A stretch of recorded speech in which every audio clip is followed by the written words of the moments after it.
Estamos en un proceso, como vos decís, excepcional. Es una situación que a todos nos sorprendió de golpe, y el Poder Judicial se adecúa, con virtudes y con defectos, se adecúa a esta realidad que estamos viviendo de la pandemia para proteger tanto a los trabajadores judiciales, cumplir con el rol trascendente que es la Administración de Justicia, y en nuestro caso, la parte penal, cuidar también la situación de los internos, de las distintas materias civiles, familia.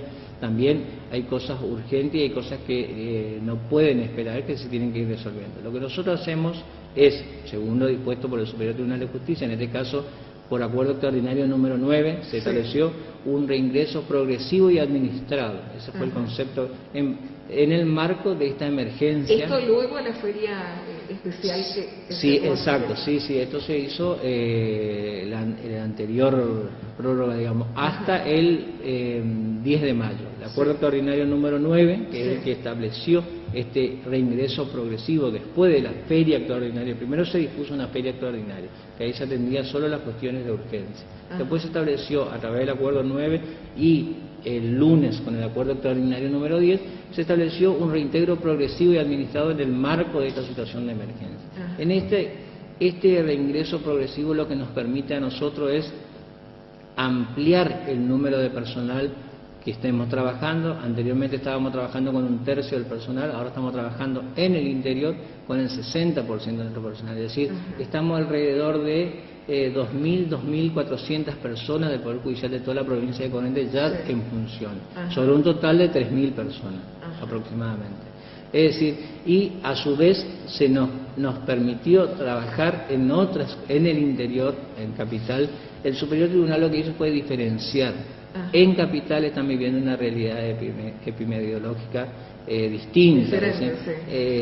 Hay casos confirmados, hay casos en estudio. En el interior no tenemos esa situación. Por lo tanto, diferenciaron el tratamiento en Capital y en el interior. Y está bien que así sea. Nosotros, al no tener casos en la ciudad, hablando de esta jurisdicción, ¿no? Paso Los Libres, que comprende Paso Los Libres, Montecasero, Yapeyú, La Cruz, y el departamento de San Martín, nos permite trabajar con un poco más de flexibilidad que lo que sería Capital. Nosotros estamos trabajando con un 60% del personal, y a su vez ya se nos permite trabajar con la totalidad de las causas, la totalidad de escritos.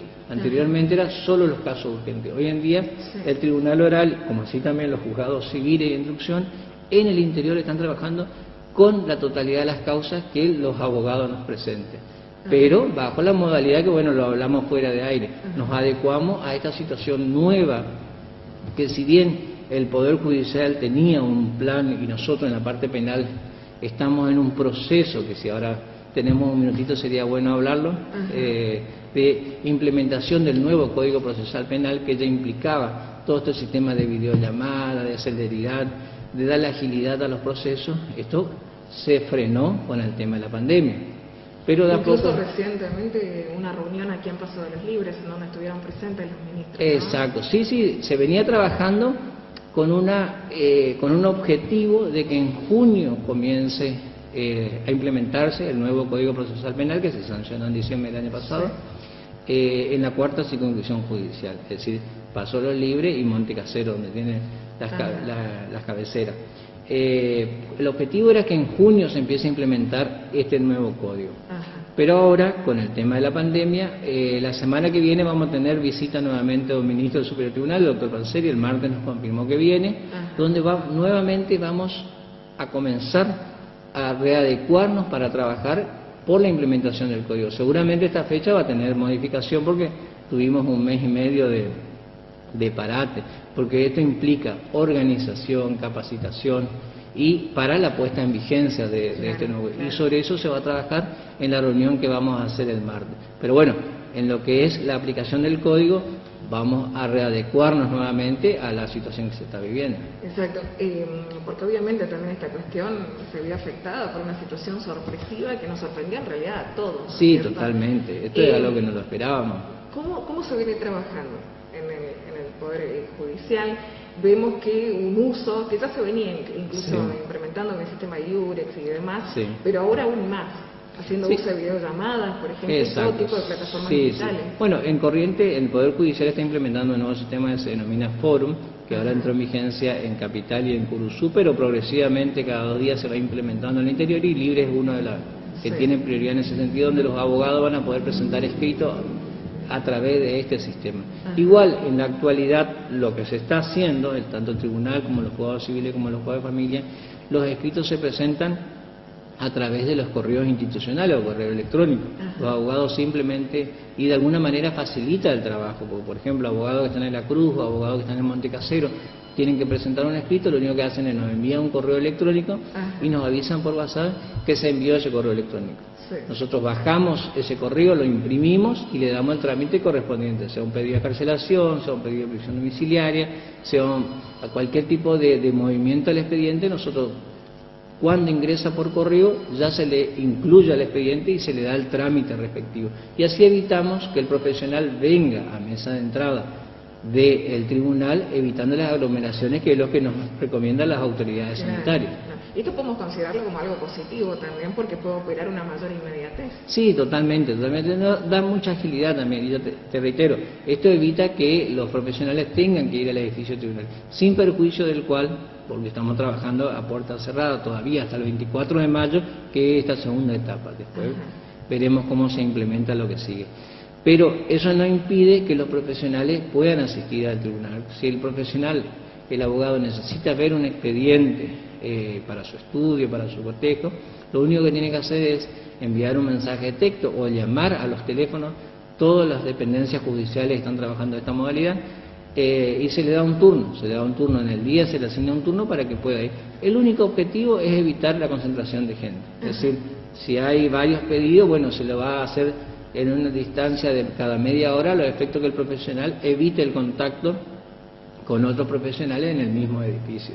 Lo mismo, si tienen que hacer una denuncia en la fiscalía o cualquier tipo de trámite, también se está trabajando con los mismos recaudos, a través de un turno, a través del cumplimiento de los protocolos sanitarios, es decir, la distancia social, como así también el uso de barbijo, es decir, un poco más, es más minucioso en ese sentido, pero tanto la Fiscalía como los juzgados civiles, el juzgado de familia y el Tribunal Oral Penal está trabajando normalmente con estos recaudos. Bien. Juicios orales. Sí. Teníamos información, bueno, un poco, queremos ahondar con usted, de cómo van a operar los juicios orales, que públicos, en realidad ahora Exacto. sin público. ¿Cómo va a Sí, ser de ahora? sí, está bien la aclaración que vos haces. Bueno, los tribunales en el Tribunal Oral Penal, todos los debates son orales y públicos, con las excepciones que nos da la ley cuando hay menor o en caso de delito de abuso sexual. Bueno, en sí, la regla es que los debates son orales y públicos. En este momento lo que estamos haciendo es, hacemos debate, pero priorizando los debates donde tienen personas detenidas, es decir, personas privadas de su libertad. Nosotros tenemos 114 detenidos a disposición del Tribunal Oral Penal, distribuidos un poco en la Alcaidía, en la Unidad Penal 11, otro poco en Corrientes, y bueno, después en Montecasero, y otros en algunas comisarías, en centros de salud, en hospitales, es decir, tenemos en distintos lugares, pero la mayoría están en Montecasero, en la Alcaidía y en la Unidad 11. Lo que hacemos es... Procesados y condenados.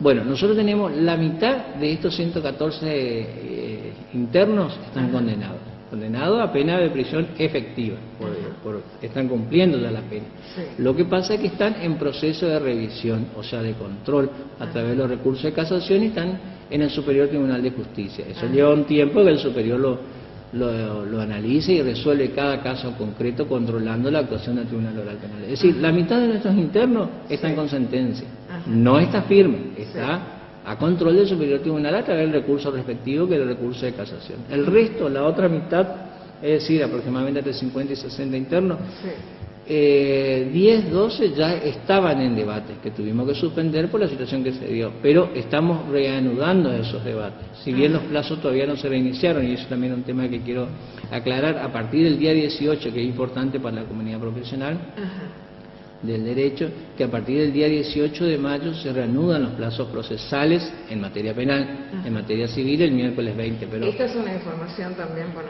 desconocíamos hasta el momento porque estaban suspendidos. Los plazos procesales hasta el día de hoy están suspendidos. Es decir, no le corre plazo a ningún abogado para presentar escrito, para contestar demandas, etcétera. En nuestro caso, obviamente, también. Sí. Pero en el acuerdo extraordinario número 10 ya se dispuso que los plazos procesales, siempre hablando del interior, porque como te dije al principio, la capital es otra realidad. Sí.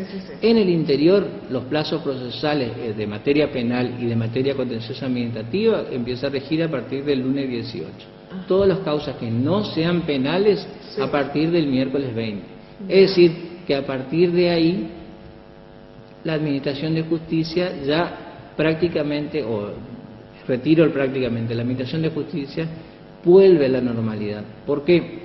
Con respecto a los plazos y al movimiento de expediente. No así en la forma de trabajar, que se va a respetar todo lo que venimos hablando. Claro. Pero todo lo que sea movimiento de expediente vuelve a la normalidad, en el sentido que los plazos procesales para contestar demandas, para ofrecer pruebas, siempre hablando de materia civil, de materia penal, empiezan a correr. Por lo tanto, debemos trabajar con total normalidad en ese sentido a partir de esa fecha. Bueno, eso no es un dato menor, porque, te reitero, a partir de ese momento los profesionales tienen que cumplir con los plazos procesales, y nosotros también, que en este momento se encuentran todos suspendidos. Bueno, después, como te decía, 10, 12 están en debate. Ya reiniciamos nosotros a partir de la semana pasada, ya hicimos un debate, la semana pasada hicimos un debate, se ha condenado a una persona en la audiencia anterior. Esta semana se realizó otro debate que creo que Estamos viendo imágenes. Perfecto. Cuéntanos un poquito acerca de esto. Sí, esta es una audiencia celebrada en el día de ayer, donde el Ministerio Público Fiscal, en la presencia en la titularidad de la fiscal, está en su despacho, se hace por videollamada, en un sistema web del Poder Judicial. El tribunal, como pueden ver en las imágenes, si me dejas explicarlo un poquito, el tribunal se dispuso de otra manera, es decir, hay un distanciamiento social. El que ven ahí es el secretario, que toma nota de lo que sucede, y ahí está el imputado con su respectiva custodia, y el abogado, en este caso particular, que está asistiendo a la audiencia, todos con la distancia social reglamentaria, con el uso de barbijo dentro de la audiencia de debate, y, como habíamos dicho, sin la presencia de público. Esto nos permite cumplir con todos los protocolos sanitarios. También hay alcohol a disposición también para el ingreso y salida de la sala de debate. Cumplir con todos los protocolos, y nosotros cumplir también con el deber de hacer las audiencias de debate para poder resolver la situación procesal de los detenidos. Obviamente, en esta situación de emergencia, lo que hacemos es priorizar las personas privadas de su libertad. Los debates con personas detenidas se van a realizar a partir de este momento. Esta semana ya fijamos fecha. El viernes tenemos otra audiencia, y la semana que viene se va a implementar una audiencia por día, a partir de la semana que viene. Es decir, probablemente a algunos integrantes de la comunidad les llegue una citación para que asista al tribunal como testigo. Esa citación le va a autorizar a poder desplazarse el día y hora de la audiencia hacia la sede del tribunal. Que de momento estaba suspendida la presencia de testigos. Sí, hasta el día, esta semana inclusive está suspendida la presencia de testigos. A partir de la semana que viene empezamos a convocar para poder realizar la audiencia. Obviamente que se van a demorar más la audiencia, porque se va a convocar como máximo a 3 testigos por audiencia. La idea también es evitar la concentración de gente dentro del edificio del tribunal. ¿Público sigue siendo? No sigue siendo permitido. Por supuesto, la presencia de público está restringida por el momento. Hasta que haya una disposición sanitaria en sentido contrario, va a seguir siendo a puertas cerradas. Solo los sujetos esenciales en un proceso, esto el tribunal, el secretario, el Ministerio Público Fiscal, la defensa técnica, que puede ser la oficial o la particular, y el imputado, si está privado de su libertad, que asiste con custodia, pero de lo contrario, solo el imputado. Solo estas personas están permitidas ingresar a la sala de debate para cumplir con los protocolos sanitarios. Doctor, ¿cuáles son los resultados que se vienen dando en estas primeras audiencias que se concretaron? ¿Tuvieron, por ejemplo, inconvenientes en cuanto a la conexión de Internet? Sí. A todos los sectores, ¿no? Tuvimos inconvenientes. Pues tenemos la suerte de que trabajamos con un equipo de informática que está capacitado, están abocados al tema, y permanentemente están trabajando sobre los inconvenientes que se producen. Tuvimos inconvenientes con Internet, por ahí con el sonido, con la conexión, que se fue solucionando a medida que se va.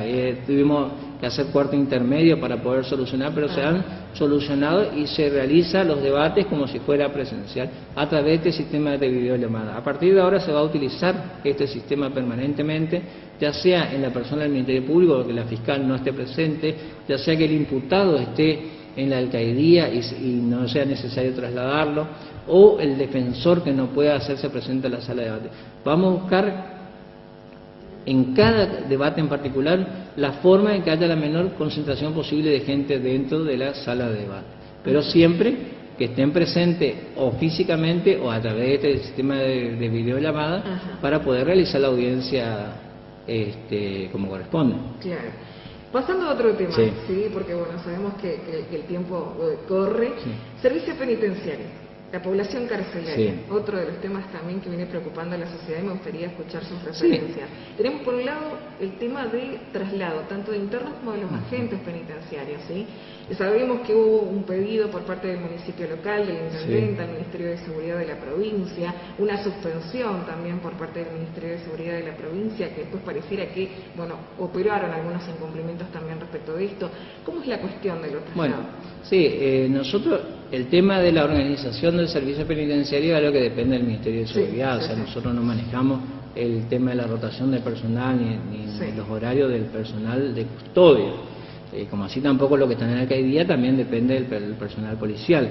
Lo que nosotros tenemos a disposición los internos para controlar que estén en condiciones adecuadas de detención, que están detenidos, pero aparte de la libertad no pierden ningún otro derecho las personas, de manera tal que permanentemente desde el primer día que retomamos la actividad, yo me he reunido con el jefe de la unidad regional, con el comisario Rolón, con el jefe del servicio penitenciario, he pedido que me brinden en detalle pormenorizado de la situación de los internos, la cantidad de los mismos, la situación de los mismos, el régimen de visita, las mercaderías que reciben, bajo qué condiciones. Por ejemplo, te doy un ejemplo, en Montecasero los mismos internos, en Montecasero tenemos en la alcaldía de Montecasero tenemos 24 detenidos a disposición del Tribunal Oral Penal. En este momento ellos mismos pidieron que no ingrese su visita y también que no ingrese mercadería al lugar de detención de los detenidos, que traen los familiares los horarios habilitados, permitido y bajo el control obviamente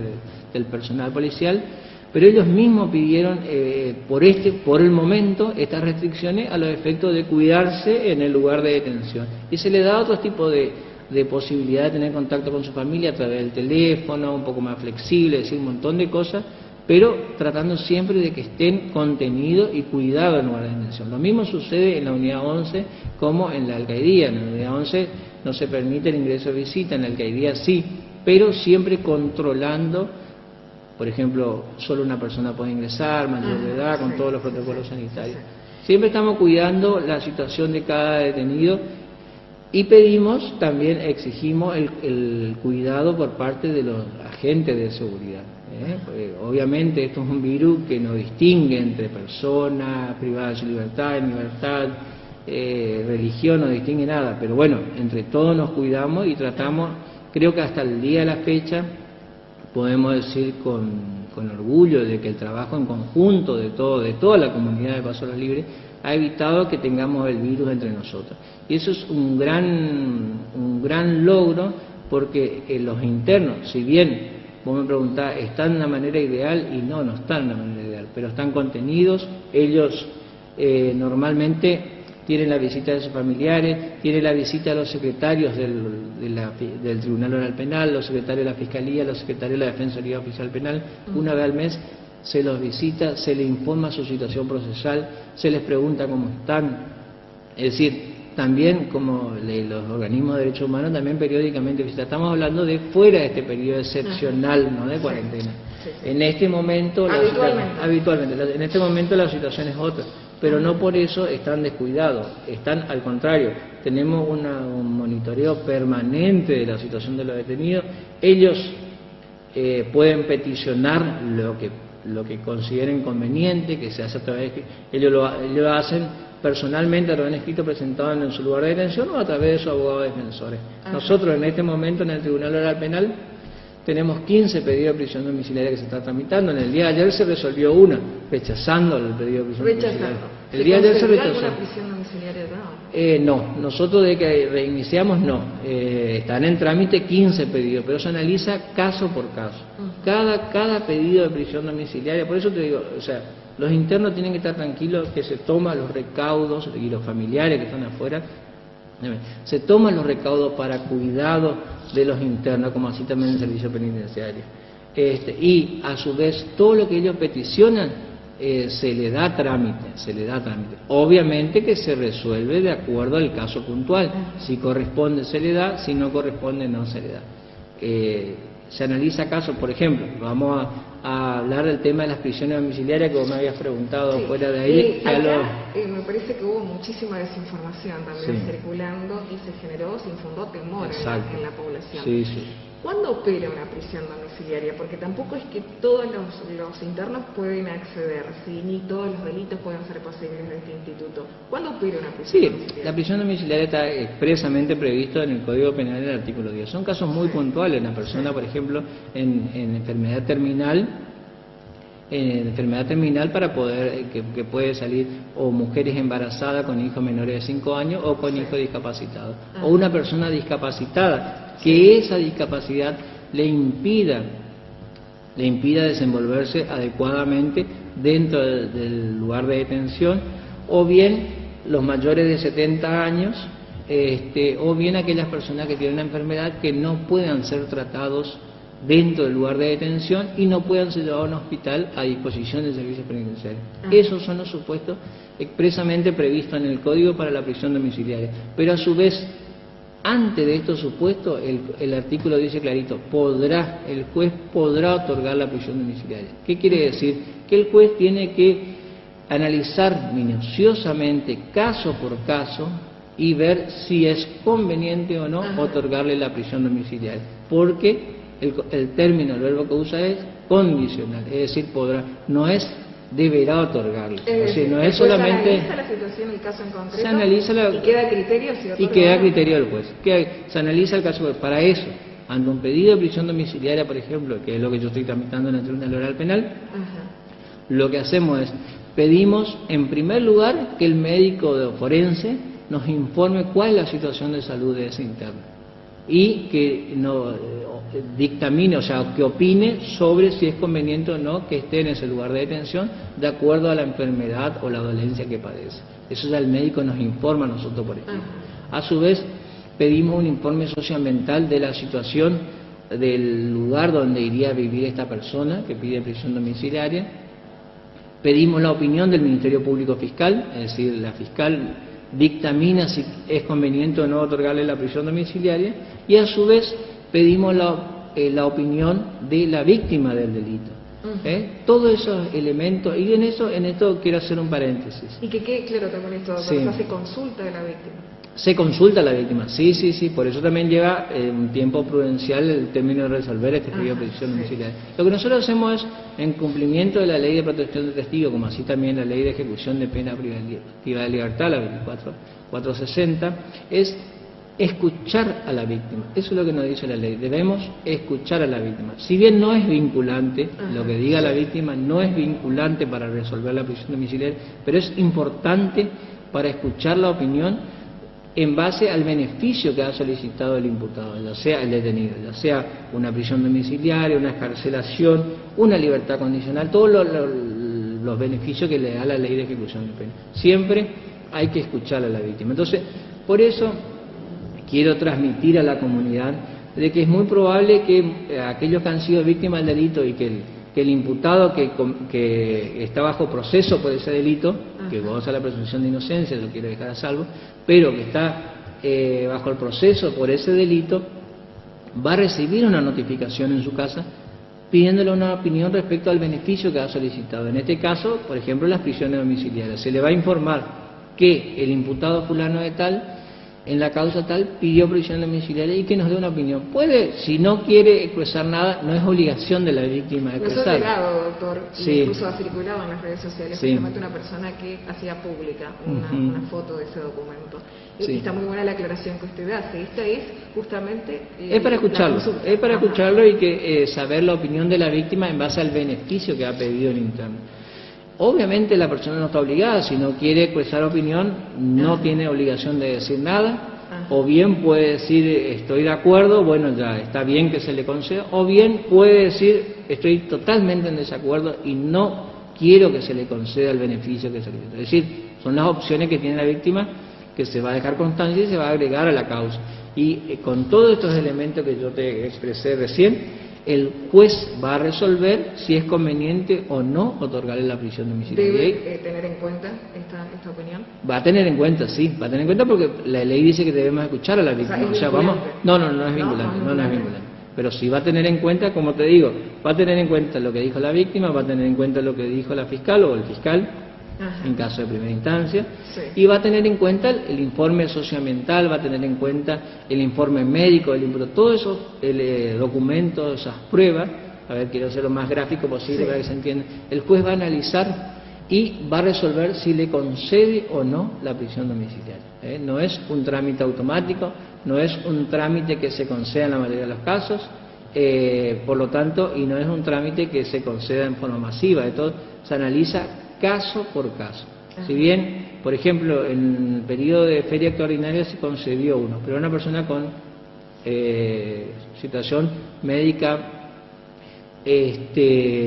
un cuadro clínico de salud bastante desmejorado y que estando debidamente acreditado y el lugar donde se iba a realizar. También así como se concedió uno, se rechazaron 5 o 6, estamos hablando de la feria, en este momento se está tramitando. Ayer, sin ir más lejos, ayer el Tribunal Oral rechazó un pedido de prisión domiciliaria. Por eso te digo, los trámites se hacen de manera individual y si bien se tiene en cuenta esta situación de pandemia, pero no es, por el solo hecho de estar en el grupo de riesgo, no es un factor determinante para otorgar la prisión domiciliaria. Bien. Se tiene en cuenta todos estos factores que habíamos analizado. Hemos visto y han circulado muchas informaciones de otras provincias, por ejemplo, y creo que los títulos también son bastante cauciosos, de decir, bueno, salió, le otorgaron la prisión domiciliaria, golpeó a su víctima, agredió a su familia, etcétera, etcétera. En caso de concederse una prisión domiciliaria, ¿cómo es el seguimiento del imputado? Mira, nosotros antes del tema de la pandemia veníamos trabajando con la provincia y con la nación con el tema de las tobilleras electrónicas. Bueno, eso lamentablemente quedó todo suspendido para empezar a implementar tanto los jueces de instrucción como el Tribunal Oral Penal. Actualmente lo que se hace eventualmente, si se concede la prisión domiciliaria, es que la prevención policial controle periódicamente que esta persona esté cumpliendo el arresto domiciliario. Nosotros hemos tenido un caso antes de la pandemia que se concedió una prisión domiciliaria a una persona con un delicado estado de salud, pero que la prevención policial nos informó que en una oportunidad violó esa prisión domiciliaria, no estaba en el domicilio, entonces automáticamente se le revoca la prisión domiciliaria. Cuando no cumple las condiciones que se le exige, se le revoca y vuelve a la situación de detención. Esto, te reitero, es un caso anterior a la pandemia, ¿no? Pero actualmente lo que se hace es cuando se concede que la prevención, obviamente que no se puede poner una consigna, o sea, un funcionario policial en cada caso del imputado, en cada casa del imputado, pero también los casos que se conceden son pocos y bueno, la prevención policial es que se encarga de controlar en forma aleatoria, digamos, en distintos momentos que esa persona esté en su casa. Esa es lamentablemente la forma que tenemos hoy de controlar. Volviendo al tema del servicio penitenciario de la población carcelaria, ¿cuáles son los ánimos de los internos, de los reclusos? Mira, teniendo en cuenta que a nivel epidemiológico en la provincia pegamos un salto en los números, 23 reclusos de la unidad penal número 1 de Corrientes Capital, en donde ya sí se vivieron muchos momentos de tensión. ¿Acá cómo se vienen dando? Mira, con toda tranquilidad déjame contarte que los lugares de detención en Paso a los Libres están tranquilos. Obviamente que hay el miedo, la preocupación que tenemos todos. Sé que la población carcelaria tiene esa preocupación, como así también el personal de seguridad. No está ajeno a ello. Pero al día de la fecha, y yo día día a día pregunto la situación de los internos, están bien, los ánimos están tranquilos, que eso es muy importante, y se están canalizando un montón de pedidos de ellos, tanto en sede del Tribunal Oral Penal como en sede de los juzgados de instrucción. Obviamente con distintas suertes van a tener de respuesta, pero todas las peticiones que ellos hacen se canalizan, se analiza su situación de detención, los pedidos que ellos hacen, y hoy te puedo asegurar, ya te digo, al día de la fecha, la situación tanto en Paso Los Libres, en los dos lugares de detención que nosotros tenemos, que es la U11, es decir, el servicio penitenciario, Gendarmería, el que está en Gendarmería para que la gente ubique, sí, como así también la alcaidía que está acá en la plaza principal,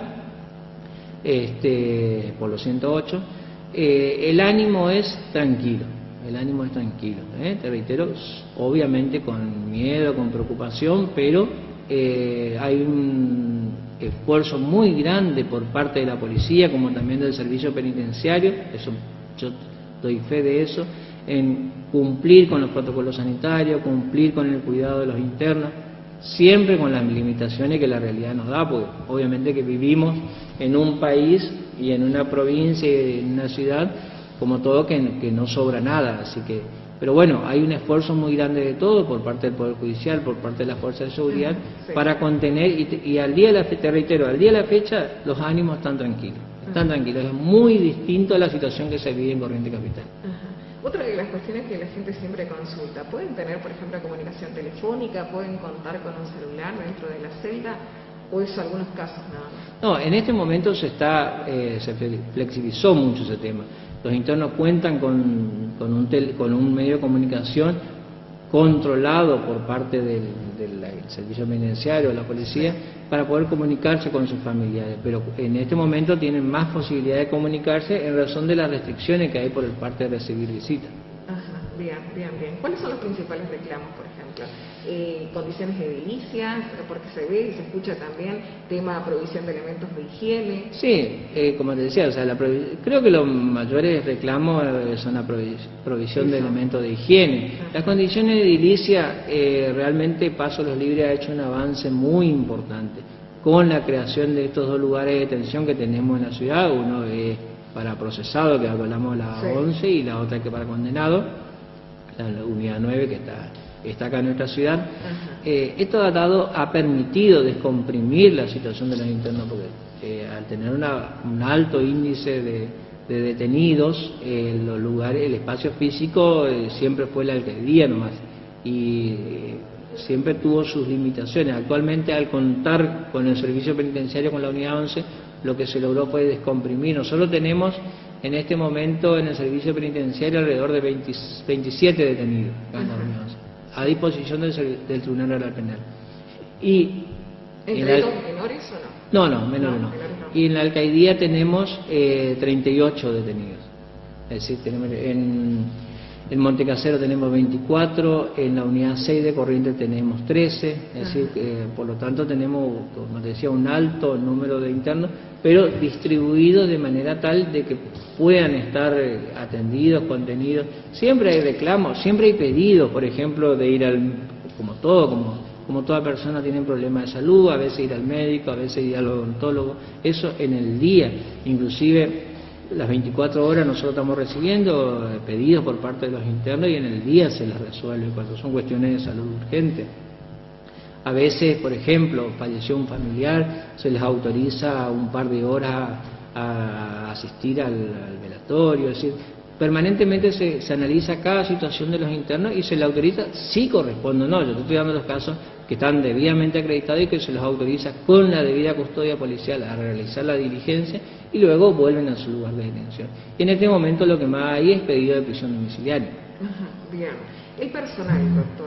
Sí. Conocimos la situación, de un importante sector de letrados de Paso de los Libres que querían que justamente la justicia reactive, ¿no es cierto?, que se puedan volver a retomar otros temas. Pero el personal que está puertas para adentro, ¿cómo vive estos momentos? ¿Está preocupado? ¿Está contenido? Sí, mira, yo hablo con mi personal todo el día. En este momento estamos trabajando un 60% del personal. Hasta la semana pasada era un tercio, es decir, menos. Yo entiendo y te digo la verdad, sé que hay miedo, hay preocupación entre el personal por la pandemia misma. Sabemos que esto es un virus que no tiene límite, que es muy contagioso, que hay que tomar los recaudos que nos enseñan a todos, que es el distanciamiento social, el uso de barbijo, el lavado de manos, todo eso. Nosotros tenemos una provisión de alcohol permanente para los profesionales que puedan asistir, como así también para el personal. La limpieza del edificio de tribunales con lavandina, es decir, todos los recaudos las recomendaciones sanitarias para cuidados se cumplen. Pero obviamente que hay preocupación por el virus, por la situación que se está viviendo, por la incertidumbre misma. Es decir, esto es algo que no sabemos cómo ni cuándo va a terminar. Es decir, Dios quiera que sea pronto y de la mejor manera posible, pero bueno, estamos en manos de los especialistas, que son los que entienden en el tema de salud. Sí hay preocupación, pero sí también hay una predisposición a trabajar. De hecho, el personal del tribunal se ofrece para venir a trabajar y cumplir con las obligaciones, siempre respetando todo este tipo de exigencias para protección de los mismos, pero hay una predisposición plena para trabajar. Afloraron, bueno, sin lugar a dudas es un proceso de cambios que igual cuando todo esto pase va a traer modificaciones, ¿no? Pero, por ejemplo, que afloraron delitos que por ahí no eran tan habituales, como por ejemplo propagación de una enfermedad contagiosa en la sociedad. Tengo entendido que ellas iniciaron incluso causas penales por incumplimientos al aislamiento, ¿no? Sí, bueno, esa en materia federal permanentemente están iniciando, sí, la propagación de la enfermedad es competencia nuestra. Y no tengo datos estadísticos, la verdad que no, tendría que preguntarle a los jueces de instrucción. Nosotros, como estamos en una instancia de debate, nos llega ya cuando se realizó todo el proceso de instrucción. Pero sí, son circunstancias nuevas en base a la realidad que estamos viviendo.